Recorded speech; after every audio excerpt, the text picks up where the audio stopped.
Salut tout le monde, très urgent. Aujourd'hui, dimanche 26 janvier 2025, le Premier ministre Abdoulaye Maïga vient de nommer Ibrahim Traoré, que vous voyez. Ibrahim Traoré, journaliste de l'ORTM, comme représentant, je pense que c'est ici, hein, voilà. Donc, il est à la tête de la communication gouvernementale. C'est-à-dire, lors du Conseil des ministres tenu le 22 janvier 2025, sous la présence du général Assimi Goïta, une annonce majeure a été faite. Ibrahim Traoré, journaliste et réalisateur à l'Office Radio-Télévision du Mali et ancien chef de la division d'information l'ORTM, a été nommé directeur des centres d'information gouvernementale du Mali, Sigma. Créé par décret numéro 00-2015-07-08 PAR, 6 novembre 2015, est une structure rattachée à la primature. Sa mise en place découle des recommandations de la stratégie globale de la communication adoptée par le gouvernement en 2015. Elle marque une étape clé. Voilà. Donc, pourquoi moi je me plains de sa nomination? Ce monsieur qui vient d'être nommé là, ce monsieur qui vient d'être nommé, il s'appelle Ibrahim Traoré. C'est un vrai, ce n'est pas un panafricain, c'est un vrai pro-français. Les gens la société civile malienne qui a été invitée par Emmanuel Macron, où tout le monde, ça s'est fait en 2021, où tout le monde est sorti là pour les frapper sur les réseaux sociaux. Les gens les insultaient là. Ils sont allés, Macron a voulu travailler avec une société parallèle pour concurrencer ceux qui sortent pour dénigrer la France. Le monsieur faisait partie de ça. Voilà, elle était dans la délégation de Adam Diko avec Emmanuel Macron. Voici leur photo ici, hein, la délégation de leur photo. C'est pour cela que je vous dis, Abdoulaye Maïga est en train de travailler avec les pro-français seulement. Et regardez la délégation assise ici. Voilà la délégation depuis Paris. Ça c'est fait depuis Paris. Hein. Je vais zoomer la photo du journaliste. Voilà. Le voilà ici.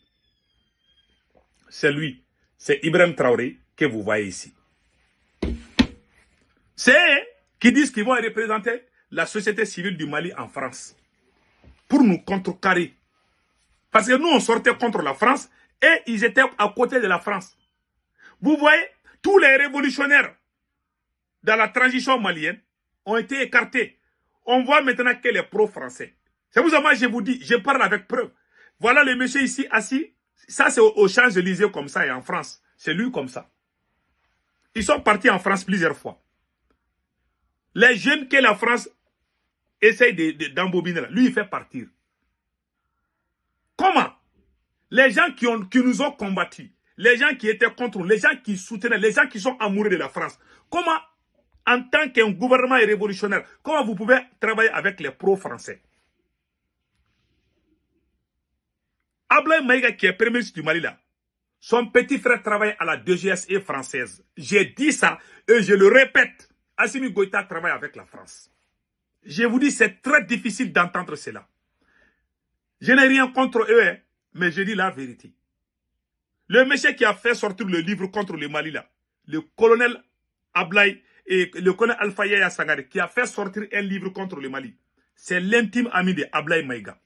C'est Abdoulaye Maïga qui faisait la promotion d'un livre qui était contre l'armée malienne. Aujourd'hui, on lui voit encore avec un journaliste de l'ORTM qui faisait partie d'une délégation France-africaine, qui part tout le temps en France pour rencontrer, pour aller manger avec Emmanuel Macron. Voilà le même monsieur. C'est lui qui s'occupe maintenant de la communication. Maintenant, ils ont cassé les pieds de tous les révolutionnaires.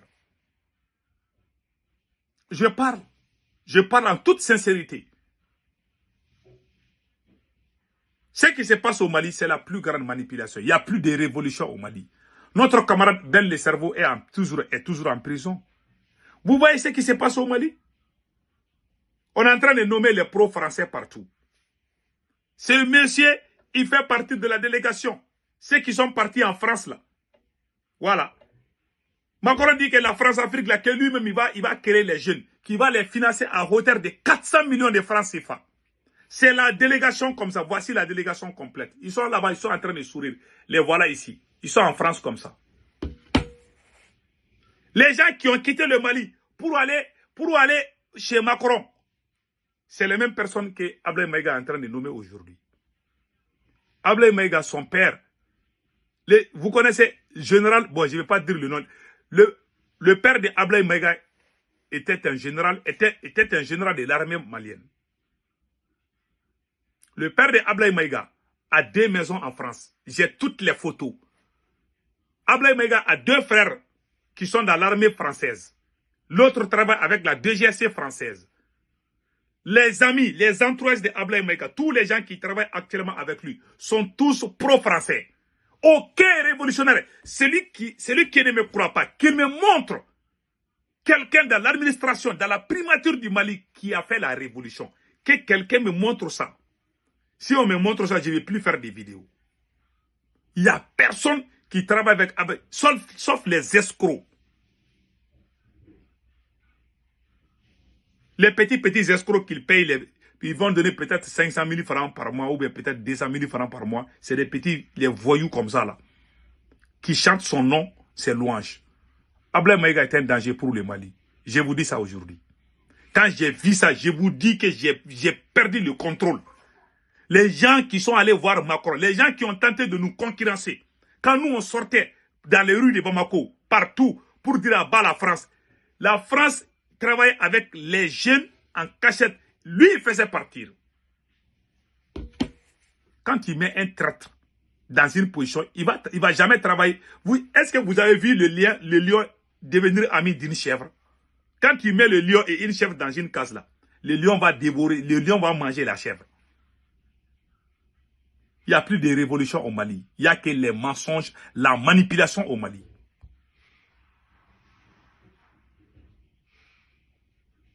Je ne parle pas dans les vides. J'ai les preuves. Voilà le monsieur ici, à Quai-d'Orsay, aux Champs-Élysées en France.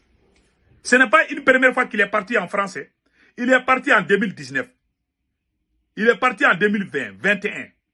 On m'a dit que 22, 23 aussi. Mais je n'ai pas vu ces photos-là. Parce que quand les gens ont commencé à les insulter, nous on les a insultés sur les réseaux sociaux. Quand ils sont partis en France là, tous les Maliens sont sortis pour les insulter. Voilà les photos là. Les Maliens ont passé plus d'une année en train de les insulter. Les gens qui ont trahi le Mali pour aller en France, les gens qui ont voulu concurrencer la société, les révolutionnaires, c'est les mêmes personnes, les mêmes traîtres qui viennent nous diriger aujourd'hui. Dieu ne va jamais vous pardonner. Vous avez trahi la révolution malienne. Vous êtes en train de travailler avec Macron. On le sait très bien. Le matin, vous êtes révolutionnaire. La nuit, vous mangez avec Macron. Tous les gens que vous êtes en train de nommer sont tous des pro-français.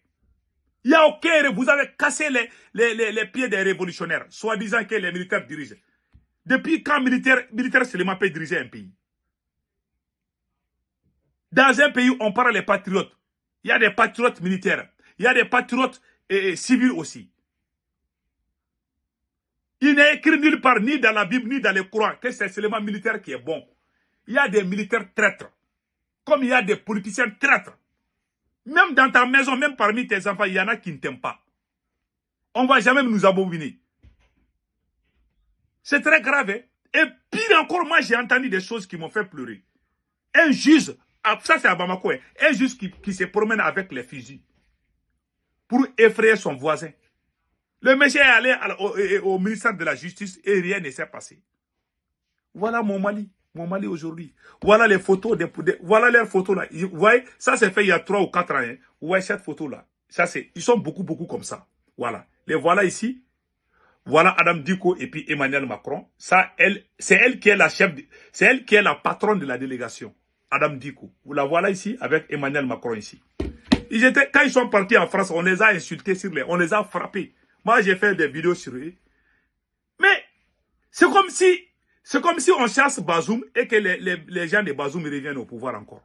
Ça fait mal, hein. Ou que, par exemple, le capitaine chasse Damiba, ou peut-être, et puis on voit les gars de Damiba revenir encore au pouvoir au Burkina. Ça fait vraiment mal, hein. Aujourd'hui, j'ai mal dormi. Ils l'ont nommé, hein. Ouais, ils pensent que... Mais Dieu vous voit, hein. Moi, j'ai fait le serment. vous serez humiliés. Gardez bien cette vidéo. Ces gens-là, ils vont fuir. Avez-vous entendu parler qu'un premier ministre en pleine fonction a été arrêté? Ça risque d'arriver à Ablaye Maïga. C'est le plus grand voleur. Je n'ai jamais vu un premier ministre voleur très plus que ce monsieur. C'est le plus vaurien premier ministre dans l'histoire du Mali. Ablaye Maïga, le beau-frère de Ablaye Maïga est en train de faire des marchés gré à gré. On est au courant de tout. Ce monsieur est un véritable... il est devenu microbe même pour ce beau pays. Je parle avec preuve. Comment toi, tu peux nommer des gens, des vrais France-Africains, et tu dis que tu es révolutionnaire? Il vient aux Nations Unies, hein, il va faire des beaux discours, et la nuit, il mange avec Macron. Quelle hypocrisie. Moi, je suis très fâché aujourd'hui. Hein. C'est pour ça que j'ai dit, ceux qui ne connaissent pas ce qui se passe au Mali, là, ceux qui mettent leur bouche là, on va les casser la gueule. Ceux qui mettent leur bouche pour... Si tu mets ta bouche, il faut parler bien. Mais si tu défends les traîtres là, je vous jure, on va te marcher là-dessus. On n'empêche personne. Même si quelqu'un dit qu'il aime Ablaye Maïga, moi, ça ne me dit rien. Mais ce que nous, on dit là, c'est lui qui va dire que c'est faux. On va te montrer les preuves. Parce qu'il y a des gens qui payent à l'extérieur pour les défendre, les faux panafricains. Ils viennent, ils crient, ils insultent la France. Mais en réalité, ils sont amis avec la France. C'est des infiltrés. Faisons beaucoup attention à ces gens-là. Vraiment, je suis très déçu aujourd'hui. Passez un excellent week-end. Ciao, ciao.